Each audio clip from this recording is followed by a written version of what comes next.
So I thought of a book before I started reading everything as three things. It's an object, and it's the contents of the object, and then it's the abstraction of that object as well, so that you can have the shell of a book, the binding, and the beautifulness that is sort of its outside, or Kindle, or what have you.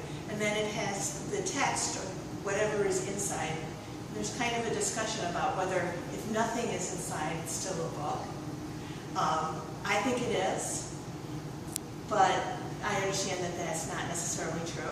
And then the abstraction of the object, and the way I explain this is, well, something like the Torah or Ferdinand the Bull has a concept that goes beyond what's necessarily written in it and been the object of it. So then people sort of argue about what a book is, and sometimes they say it has to have a beginning, middle, and the end. And it seems to me that it really doesn't matter. If you feel like it's a book, that's good enough for you, and what I feel is a book is good enough for me. I don't really think it has to be completely defined. And partly I get to that because I see a book as being an object of art. It requires somebody to create it, or somebody's, and then somebody else to view it or read it or think about it. I think a book is a possibility, right? So every time you open the book, you think, well, I hope I really like this book. Or even better, am I going to fall in love with this book? Is this going to be meaningful to me? So that's what a book is to me. And I think it goes all over, I don't think it's a consistent thing. So, do you think that, what about... It has possibility, right? So maybe the content isn't in it yet, but that's just like when you look at a book before you've read it. It really doesn't have content yet then either.